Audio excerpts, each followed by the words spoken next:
Vamos ler a palavra do Senhor em Hebreus, capítulo 2. Nós vamos ler todo o capítulo, mas vamos fazer isso de maneira pausada. Num primeiro momento vamos ler até o verso 4 e depois, conforme a exposição, nós vamos lendo os outros versos, ok? Hebreus 2, por enquanto de 1 a 4, depois leremos os demais versículos.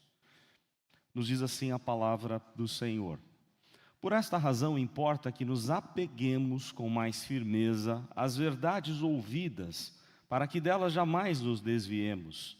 Se, pois, se tornou firme a palavra falada por meio de anjos, e toda transgressão ou desobediência recebeu justo castigo, como escaparemos nós se negligenciarmos tão grande salvação, a qual, tendo sido anunciada inicialmente pelo Senhor, foi-nos depois confirmada pelos que a ouviram, dando Deus testemunho juntamente com eles, por sinais, prodígios e vários milagres, e por distribuições do Espírito Santo, segundo a sua vontade. Por enquanto, até aqui a palavra do Senhor, depois nós leremos outros versos. Vamos orar mais uma vez. Ó Deus, obrigado. Mais uma vez te damos graças por estarmos aqui na tua casa, porque o Senhor teve misericórdia de nós, porque a tua misericórdia se renova a cada manhã. E como é bom começarmos a semana na presença do Senhor, reconhecendo que somos tão pequenos, carentes da tua direção, da tua graça, da instrução do Senhor para a nossa vida, para a nossa semana, família, tudo aquilo que temos de fazer, que o Senhor nos ajude com o ensino da tua palavra, dirigindo assim a nossa vida, a que tomemos as decisões certas, andemos no teu caminho e, como diz o texto, não negligenciemos o trabalhar do Senhor. Tem misericórdia de nós e ajude-nos a nos apegarmos cada vez mais ao Senhor, à palavra do Senhor. E nessa hora clamamos que o teu Santo Espírito esteja iluminando a nossa mente, aplicando a tua verdade no nosso coração. Pedimos em nome do Senhor Jesus. Amém. Nós estamos em Olimpíadas, né? Onde há várias modalidades, esportistas aí trabalhando duro para ganhar aí a sua medalha.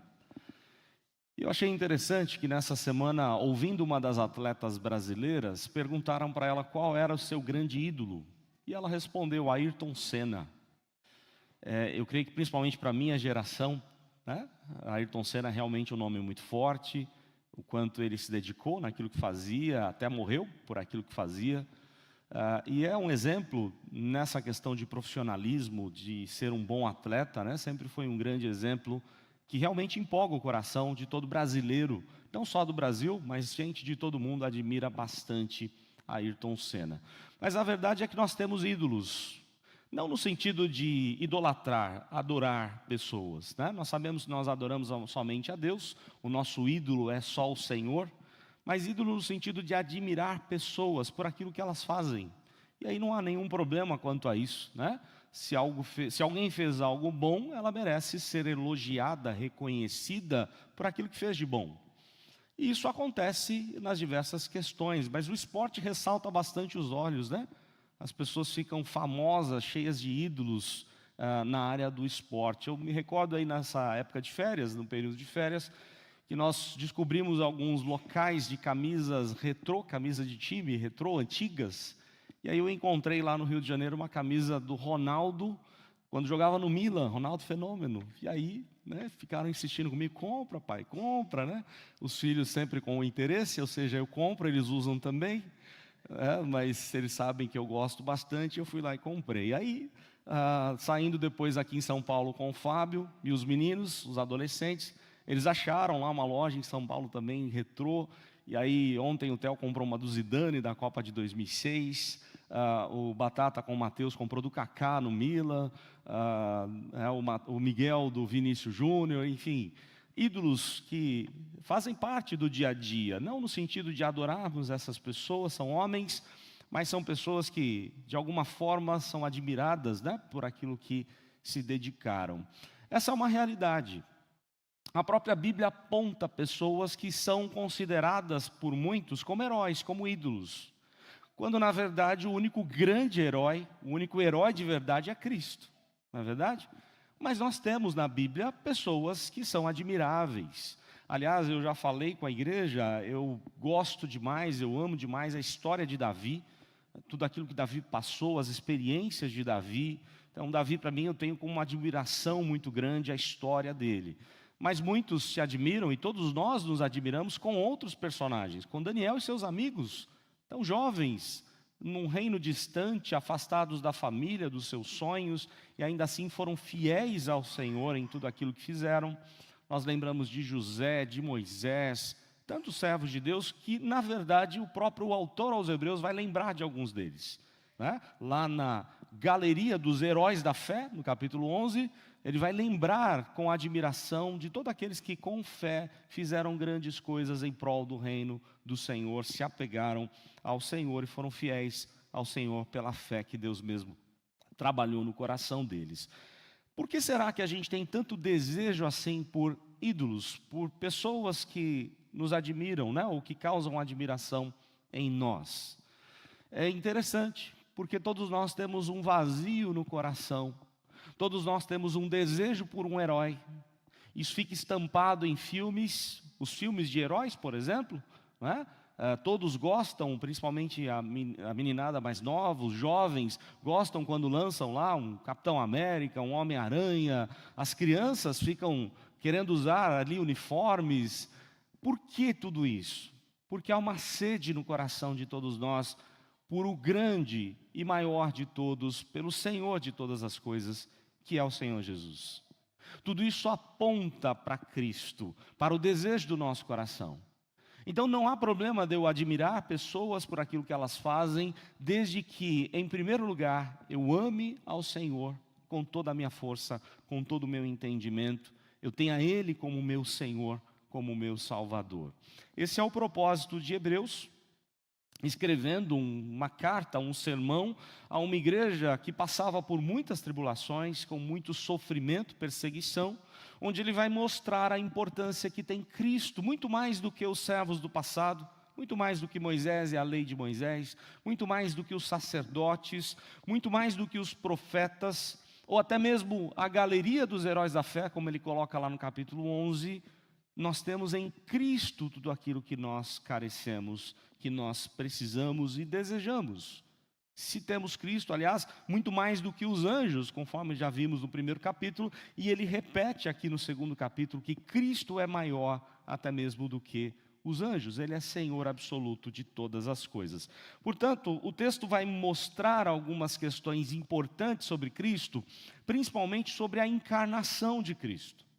Porque Cristo veio se fazer como um de nós, ele veio se parecer conosco, experimentar aquilo que experimentamos, ele se encarnou, ele se limitou, ele se esvaziou da sua glória, deixou a glória celestial para habitar entre nós, para se fazer servo entre nós. Então, algumas coisas no texto mostram a necessidade da encarnação de Cristo, o que nós temos quando Cristo se encarna em homem, em figura humana, conforme a própria palavra nos diz. Então, algumas lições aqui que eu queria tirar do texto. Os versos que já lemos, de 1 a 4, mostram que Cristo, quando se encarnou, ele se torna verdadeiramente Senhor.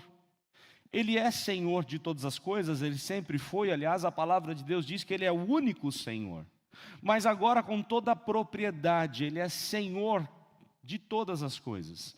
E a referência aqui do autor aos Hebreus é muito interessante, porque ele diz assim, que nós devemos nos apegar com muita firmeza às verdades que nós ouvimos. Por quê? E jamais desviarmos dela, né? Porque a igreja estava se desviando da palavra, é claro, não por motivos banais, como acontece muitas vezes hoje.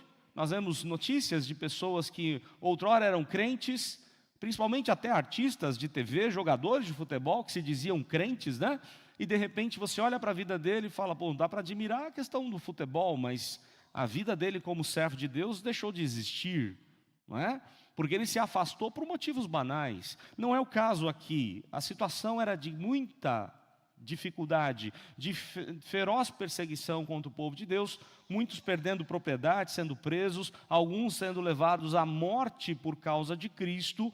Então o autor aos Hebreus exorta-nos a que nos apeguemos com firmeza à palavra do Senhor, a que não venhamos a cair em negligência para com as coisas de Deus. Verso 2, se pois, e ele dá uma razão, se pois se tornou firme a palavra falada por meio de anjos, e toda a transgressão ou desobediência recebeu justo castigo, como escaparemos nós se negligenciarmos tão grande salvação? Vejam só, conforme Hebreus diz aqui, conforme Estevão pregou, registrado lá em Atos, Deus entregou a lei para Moisés por meio de anjos. Então o que o autor aos Hebreus está dizendo aqui? A lei é importante? É claro que é importante. Os judeus se apegavam à lei dada a Moisés.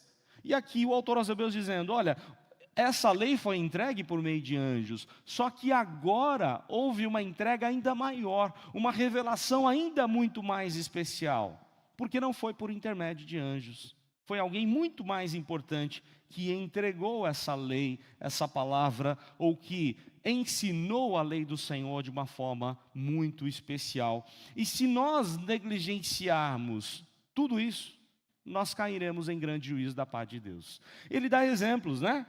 Aquelas pessoas que rejeitaram a lei de Deus lá no deserto, elas foram disciplinadas, elas foram corrigidas pelo Deus que é justo. Vamos lembrar de algumas coisas que aconteceram lá? Aliás, a caminhada no deserto já foi uma disciplina de Deus. Os irmãos lembram que dava para fazer em pouco tempo. Alguns meses, talvez 3 meses, alguns dias, porque cortaram pelo Mar Vermelho. Apesar de muitos milagres da parte de Deus, eles ainda assim tiveram um coração desprezando Deus, endurecido o coração, duvidando de Deus, e muitas coisas aconteceram na caminhada dos 40 anos de deserto. Eles reclamavam, e aí vinham as serpentes abrasadoras, e que vários foram mortos pela picada das serpentes, mas Deus deixou isso para lá. Moisés intercedia, e Deus mandava a Moisés, constrói uma serpente de bronze, todo aquele que olhar para a serpente de bronze vai ser curado dessa picada da enfermidade da cobra. É claro, a serpente aponta, segundo o Evangelho de João, capítulo 3, aponta para o próprio Cristo pregado ali na cruz. Não é? Então nós temos vários momentos em que o povo de Deus foi disciplinado lá no deserto. Quando Datã e Abirão, os filhos de Corá, por exemplo, se revoltam contra Deus, a terra tragou aqueles homens e eles caíram num profundo abismo. E vários outros episódios aconteceram. O que o autor aos Hebreus está dizendo é que a lei entregue pelos anjos a Moisés não era tão importante quanto aquilo que Cristo demonstrou a nós. Se Deus levou a juízo o povo de Deus naquele momento, se nós negligenciarmos hoje, o juízo será ainda maior. Nós não podemos negligenciar tão grande salvação. E ele continua dando as razões, porque ela foi anunciada por quem? Inicialmente pelo Salvador, pelo Senhor da nossa vida. Então Jesus é verdadeiro Senhor, que trouxe a nós o ensino de Deus, a salvação do Senhor, essa salvação dada pelo Senhor e passada por Ele aos seus discípulos, como Ele diz, foi nos confirmada pelos que a ouviram. Os discípulos ouviram aquilo que Jesus ensinou e transmitiram. Mas olha só, o texto dá mais razões ainda, verso 4, dando Deus testemunho juntamente com eles, de que maneira? Por sinais, prodígios e vários milagres e por distribuições do Espírito Santo segundo a sua vontade. Muitos sinais aconteceram para que o Evangelho fosse demonstrado, o poder de Deus fosse demonstrado a todos nós. Isso é algo interessante, irmãos, porque conversando com alguns irmãos, eu tenho visto isso. E falei recentemente, nessa semana, numa visita, nem sempre um milagre faz a pessoa se voltar para Deus, infelizmente. Tem gente que recebe grandes milagres da parte de Deus. Tem pessoas para que são agraciadas de uma forma muito especial. É um milagre atrás do outro. Mas continua com o coração rebelde. Continua negligenciando grande salvação. Isso é muito triste. Porque isso serve ainda mais para juízo dessa pessoa. Para que ela passe a entender o quanto Deus é gracioso. O quanto Deus é poderoso e foi misericordioso para com ela.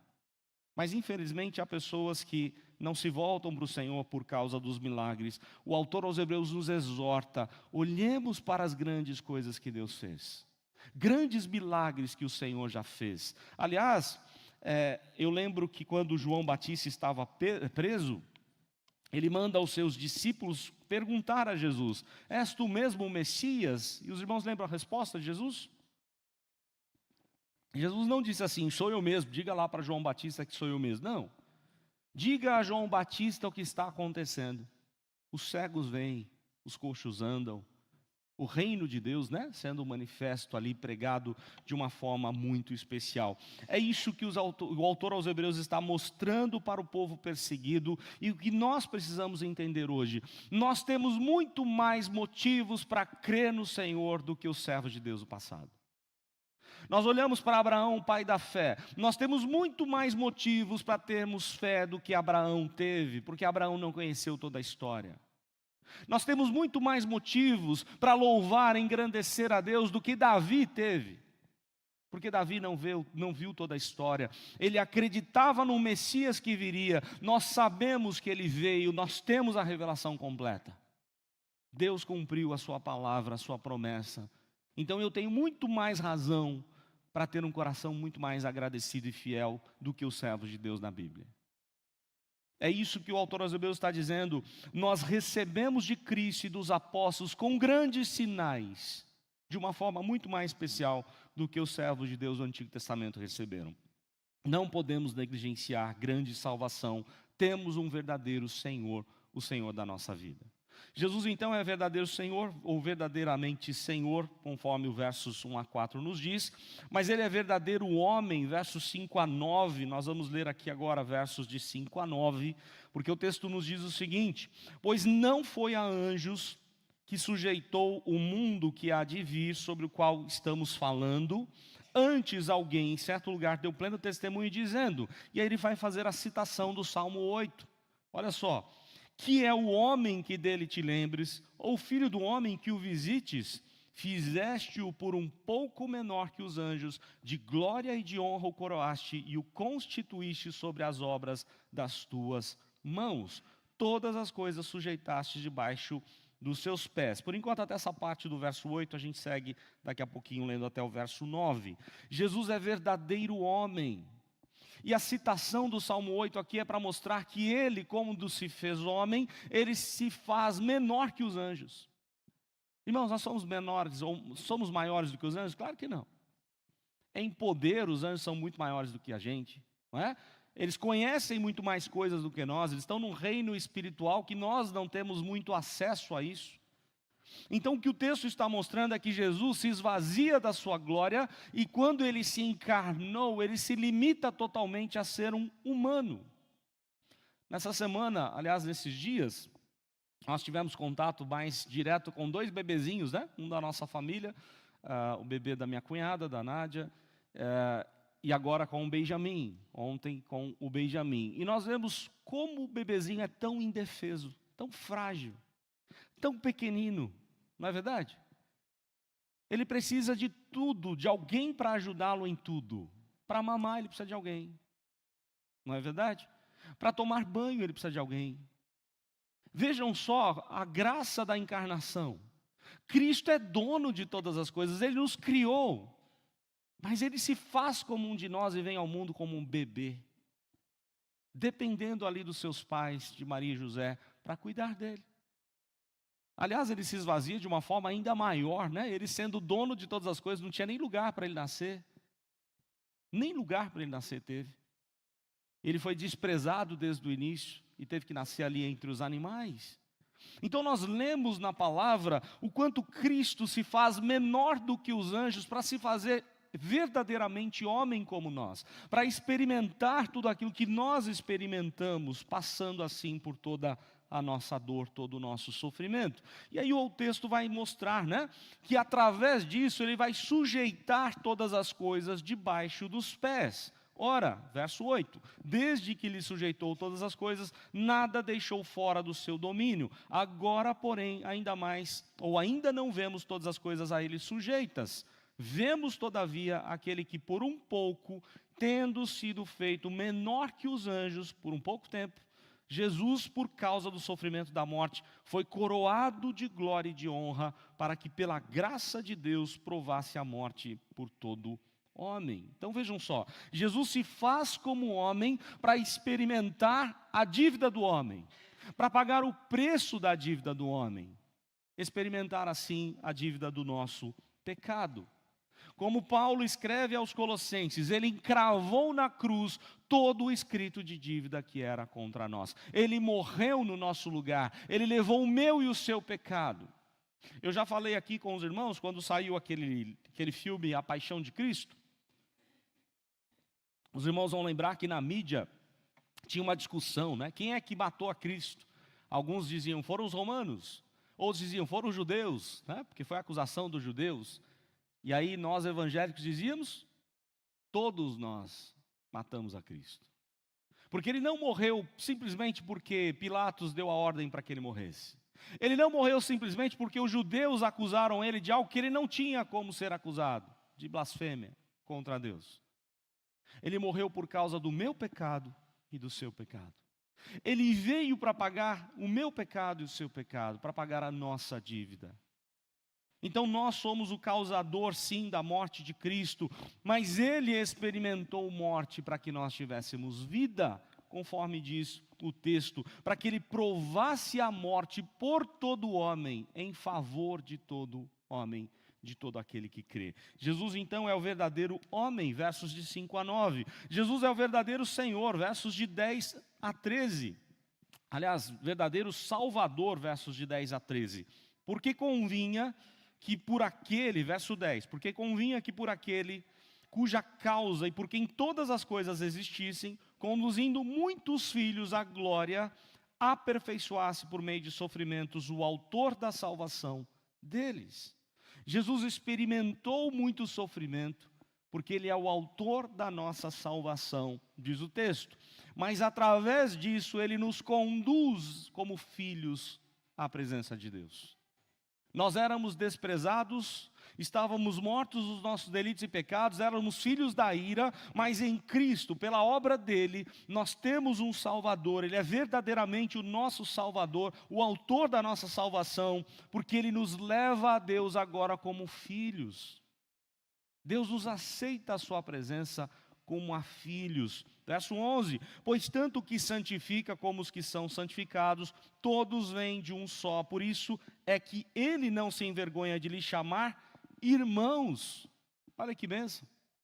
Nós temos o grande irmão, o nosso irmão mais velho, o nosso irmão querido que deu a vida por nós, e nós só podemos nos achegar ao Pai porque temos um irmão que se entregou por nós, que se importou conosco, que se fez como um de nós, para que nós pudéssemos ter vida eterna. E aí o verso 12, dizendo, a meus irmãos declararei o teu nome, cantar-te-ei louvores no meio da congregação. Verso 13, e outra vez, eu porei nele a minha confiança, e ainda, eis aqui estou, eu e os filhos que Deus me deu.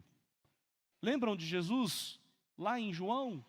Na oração sacerdotal em João 17, até mesmo antes, em João 10, em João 14, por diversas vezes ele diz, aqueles que o Pai me deu, ninguém pode arrebatar das minhas mãos.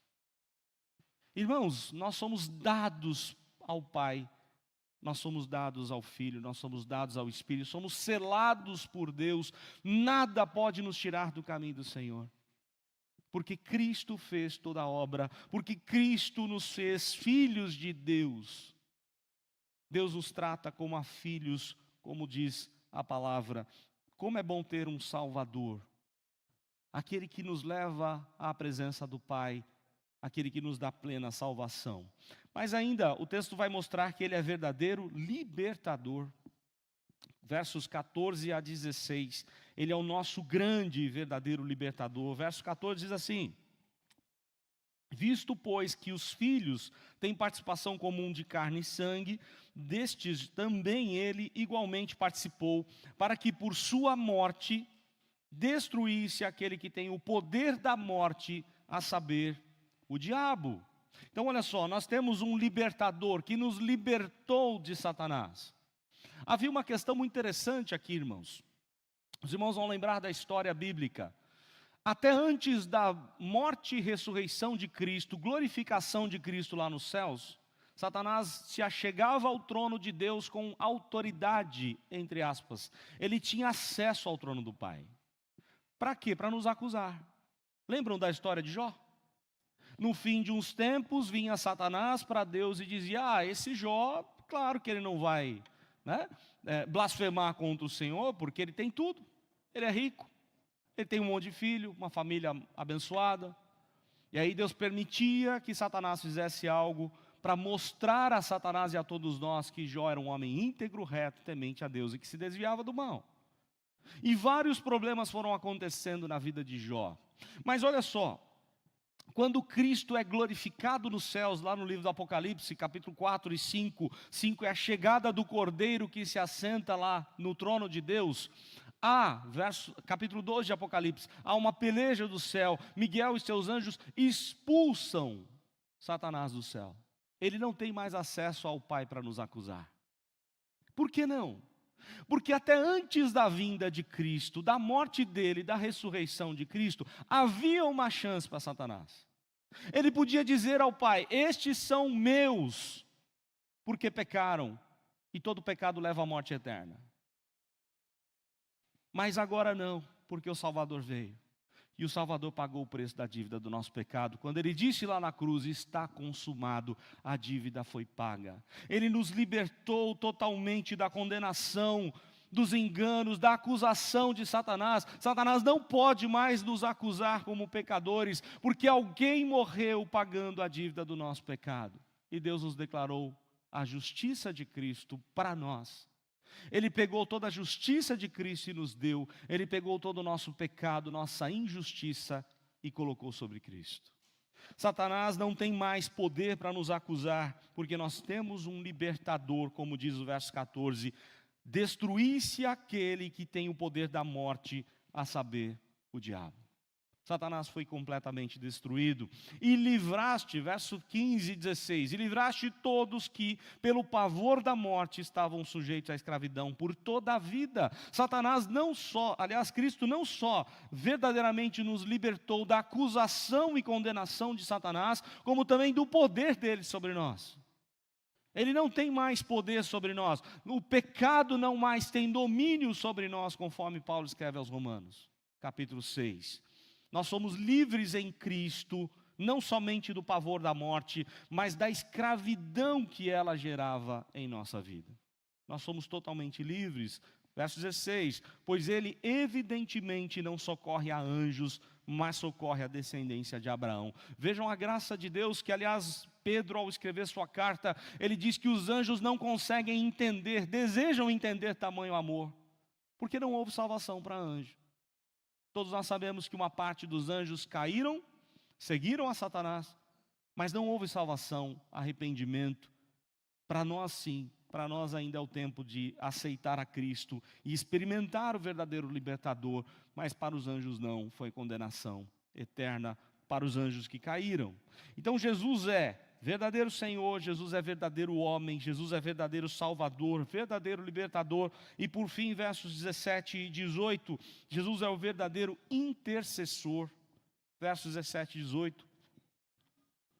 Por isso mesmo convinha que em todas as coisas se tornasse semelhante aos irmãos, para ser misericordioso e fiel sumo sacerdote nas coisas referentes a Deus, e para fazer propiciação pelos pecados do povo. Pois naquilo que ele mesmo sofreu, tendo sido tentado, é poderoso para socorrer os que são tentados. Irmãos, todos nós enfrentamos problemas na vida. Todos nós enfrentamos a tentação de nos desviarmos do Evangelho, de negligenciarmos tão grande salvação, de não nos apegarmos com firmeza à palavra conforme o começo do capítulo. Todos nós. Aliás, Hershey Sproul, no seu livro Vivendo para a Glória de Deus, ele diz que nós temos 3 grandes inimigos, acho que eu já falei até recentemente aqui, né? Ele diz assim, quais são os 3 grandes inimigos que nós temos? Nós temos o diabo como o nosso grande inimigo. Nós temos o mundo sedutor como nosso grande inimigo, a Babel, a Babilônia, o mundo sem Deus.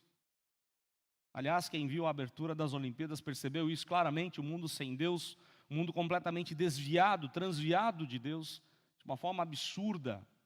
Nós vimos, né, cenas ali desrespeitosas para com os nossos símbolos de fé, quando a própria Europa esquece que só é Europa, só é um país bem-sucedido por causa desses símbolos de fé, por causa do que o cristianismo fez e principalmente a reforma protestante fez. Mas hoje ela joga tudo isso no lixo, mas ela não quer o lixo. Ela está usando de capital emprestado, bebendo das coisas boas que a reforma protestante trouxe, mas desprezando aquilo que realmente fez diferença na vida deles. Então nós temos aí um mundo sedutor, um mundo que se diz bonito, belo, mas é cheio de podridão, que é o nosso grande inimigo, mas nós temos um outro grande inimigo, o nosso próprio coração enganoso, nossa natureza pecaminosa que tende a nos levar para o mal. Jesus vem para nos libertar de tudo isso, porque Ele é o nosso intercessor. Ele sabe de todos os problemas que enfrentamos, Ele sabe das tentações que temos de passar.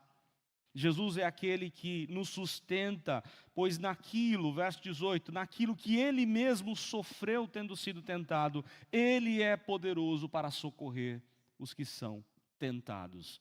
Ele é o sumo sacerdote que intercede por nós. Como é bom saber disso, nos momentos difíceis, angustiantes da vida, ou de provações, ou de tentações, nós temos alguém a quem recorrer. Eu sei que esse alguém é o meu Senhor e Salvador, o meu libertador, aquele que morreu por nós e que vai levar a minha causa para o Pai. E que vai interceder por isso. E que vai cuidar do meu problema.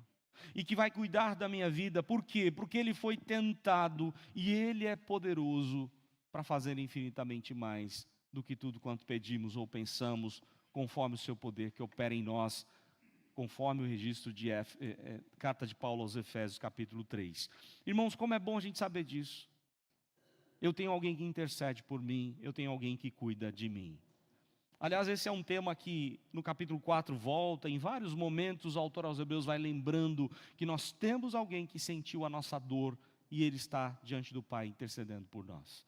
Que Deus assim nos ajude, nos abençoe a confiarmos nele. E nós vamos fazer isso agora, louvando, agradecendo, entoando o hino 75. Talvez você fale assim, mas não é Natal, nós vamos cantar um hino natalino. Todos os dias temos que lembrar o nascimento de Cristo na nossa vida. Todos os dias temos que lembrar o quanto Cristo nasceu e faz diferença todos os dias na nossa vida. Então nós vamos ficar em pé e com gratidão louvarmos a Deus pelo nascimento do Senhor Jesus, que é o nosso Senhor, que é o verdadeiro Senhor, o verdadeiro homem, o verdadeiro Salvador, o verdadeiro libertador e verdadeiro intercessor.